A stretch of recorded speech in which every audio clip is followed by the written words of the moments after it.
So, I don't know if anyone's ever asked, do you have a favorite card or a card that you're looking to... You want to see my personal collection? Oh, I'd love to. Dude, it's epic. Okay, let me get my security guard now. Follow me. Follow me. You got to see this to believe this. The sports card industry is unique. There's nothing else like it on earth. It's built upon sports, it's built upon passion, and it's based on collecting. So I love it. It's just the best business in the world. After 30 years in this business, my passion has never been greater, and this business as a whole has never been stronger. It's the Cardfather here, and I'm going to make you an offer you can't refuse.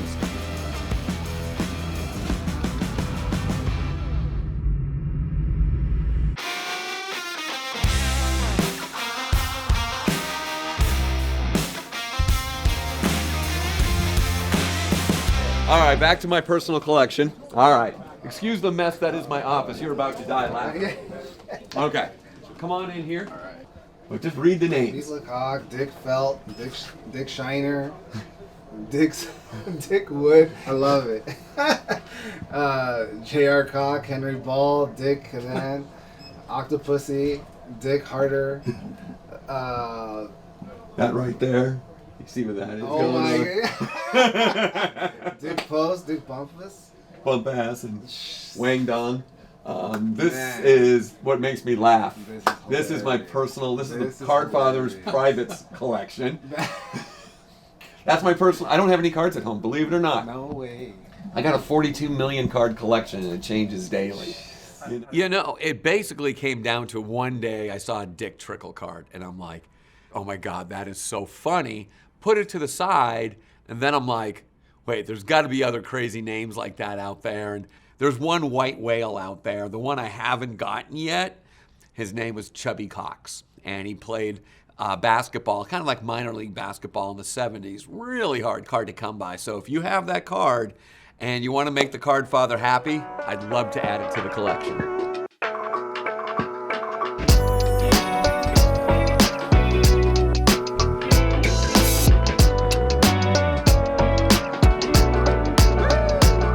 The ultimate person that I've wanted to show the store to just walked in the door. I'm just like, my heart's just like going like this right now. He is like my North Star. He is, to me, the most influential person in the history of the business. This business would look nothing like it without him. Let's go see who it is and go say hi. Hello, sir.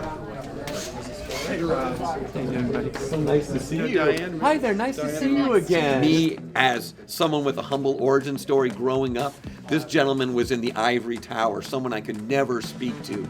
He was only a name, only a brand, and now he's coming in here to get the Burbank experience and see how I've learned things from him, be able to take those lessons and scale them up to what we've done today.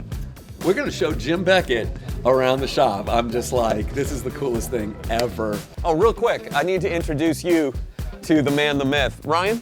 Yeah. Not everybody gets Ryan out of his chair, by the way. Mr. Inside, Mr. Outside. Yeah, he's the nuts and bolts, the brains, the guy that buys the $5,000 cards. I'm just the guy in front of the camera.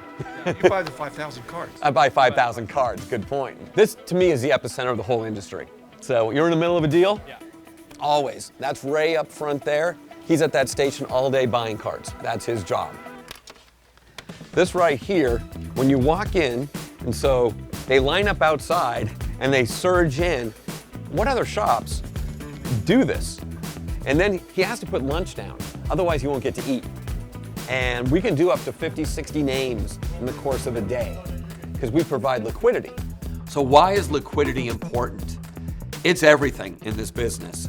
I consider you guys my distributors. You're bringing me something that we can process and put on our shelves at a profit. Our ability not just to provide liquidity, but to take those cards, put them through our processes, and provide a great shopping experience, that's the full circle. And I believe we're quite unique in the field in how we do that. So what we've done, Jim, what we've had to do, is we've set up times for buying. So you'll see the hours here. Ryan and Ray are not available on Mondays. Ryan's at the other building. Ray is in here working on triple shoes of slabs that we might have bought the last couple days to get them processed so we can do reels and get them out. Is that pre your 12 steps? Well, it's not the 12-step program that a lot of people might talk about. It's the 12-step program as far as how it relates to the card industry. Basically the steps that take the card from when you drop it off in a random triple shoe to when we get it into your mailbox. So this is all excess inventory, but it's really cool that you can pull a box up and you can see that it's box number 6, everything's a buck, and you can look at Magic Johnson. These are all Magics. Jokic, next alphabetically, Sean Kemp. No top loads, no price guns, flat dollar. Saves me a ton of work, and I pass that savings along. What do you think about the boxes? Fun to go through? Very fun, yeah. Nice, yeah. nice. And you as well? They really do have the best prices. Oh, I've been to other stores and... All right, so how much do I owe you for that? Oh my God. Look at this day we're having here. Nice to see you again. Cardfather, good to see you, Rob. Cardfather in the house. Yeah, Dude, yeah. This is going to be quite the epic filming day. Absolutely. Steven, how are you? The goat meets the goat. This is my wife, Diane. Hi, Diane. I'm Steve. The Nice to real meet you. Cardfather. I'm just the old man. I mean, seriously, the two most important people to the way this shop turned out, you just saw them right there. Following along with Jim and how he built his business and how he took chaos and created order to it. And my father just built everything. So literally, those are the two goats, in my opinion, period. End of story. You 20-something that think you're the goat, please, forget about it.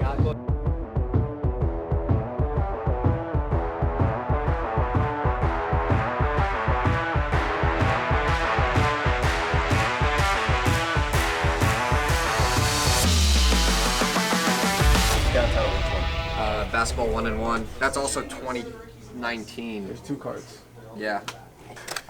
Oh, it sucks. We might open the other one. There's fire in there.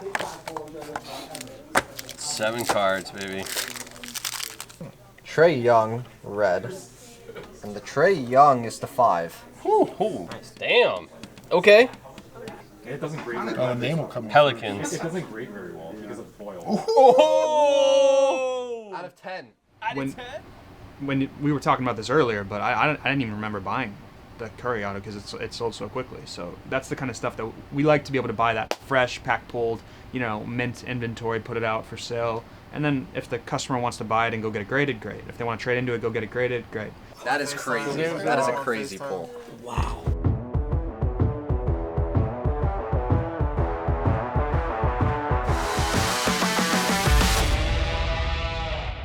So Jim Beckett walks in my store, and we're walking him through everything and showing him how it all works. Then the topic of grading came up, so we sat down and had a conversation. I'd love to go back and talk about the origins of Beckett grading and, the thought process behind that. Before there was grading, were you involved? Were you aware that we had we were studying grading? Grant Sandground came in my store. I'm wondering, in 97, 98, somewhere in there? Yeah. I consider myself kind of a card savant, someone that's seen more cards, dealt with them, never really thought I'd met my match. Then I met Grant. He rose up the ranks at Beckett very quickly. He was one of those hires that Jim was like, wow.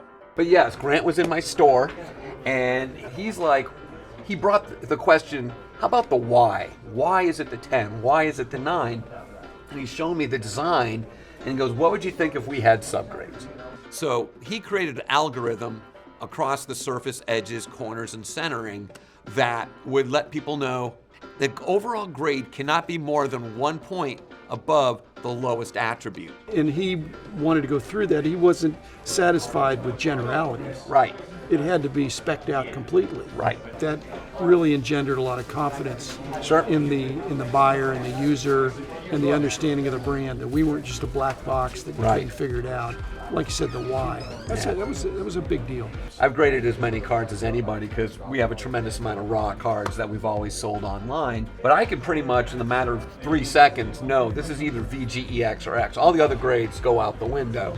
So back before grading, number grades from 1 to 10, when we graded something, it was basically things that went from poor all the way to gem mint. And this actually comes from the coin business. What ended up happening was the card business took these VG, VGEX, X mint as you climb the scale, and put numeric grades to them. And that's why with your grading systems, it was a lot more pinpoint tight on that. Right, but even with that, for grades to not have the reliability, if you grade it again, it might be 0.5 less or more. Right.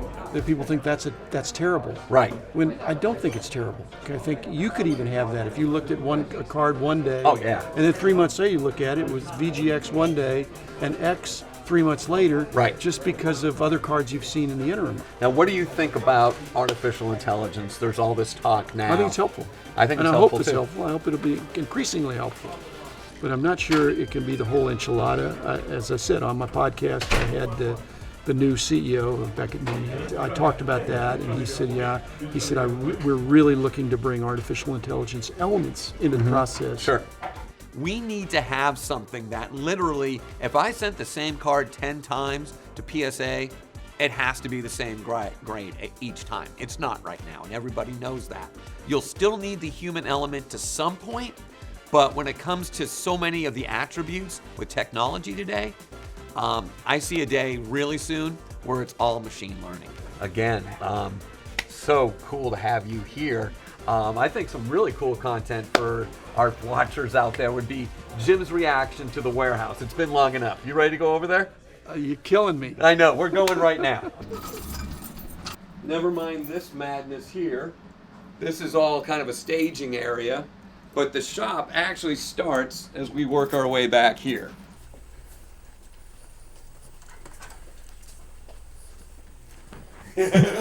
So what you're looking at is a 40 million plus card inventory. Everything you see here is color coded by sport, year, brand, number, order. Everything's data-based, everything's imaged, everything's on your Beckett Marketplace that you created. Everything from the Beckett Marketplace migrates over to eBay in increments and decrements accordingly. It was built around my mother. My mother worked with me for years, and before the internet, it was all phone calls. So she'd be able to go exactly in the store where it belonged with the color coding, the years, the numbers. It would be priced physically. She could get back on the phone and say, yes, we have that card. Like over here, our ability to find cards is unbelievable. Now we're doing an upgrade with this. Once that upgrade is done, we know which cards we're having for the first time. That goes to my imaging people where we have the high-speed scanners. Fujitsu is in here doing a commercial, actually, and because we're like the ultimate test study of their scanners and how fast we can scan through them. They could do 40 cards a minute, front, back, and auto crop. When I first got the machines, I wasn't here.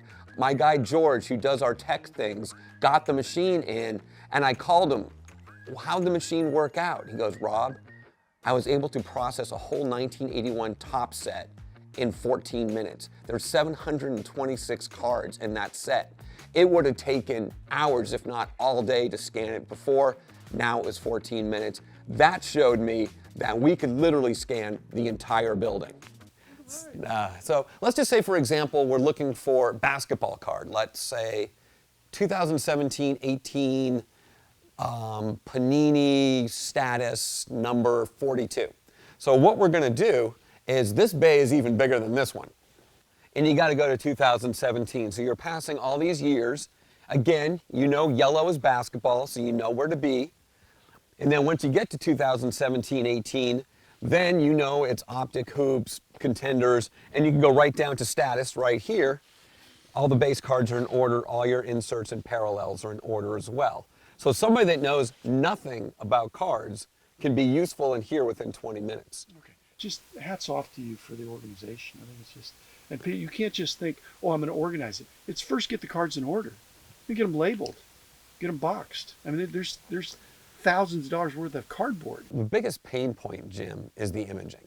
It's like, if you don't have an image for a card, it's worthless. Yeah, this is what happens when you grind every single day, and with no exceptions. Hey, and thanks for hanging out with us here. Jim Beckett, the hugest get that I could get. So it all goes downhill from here. Cardfather, out.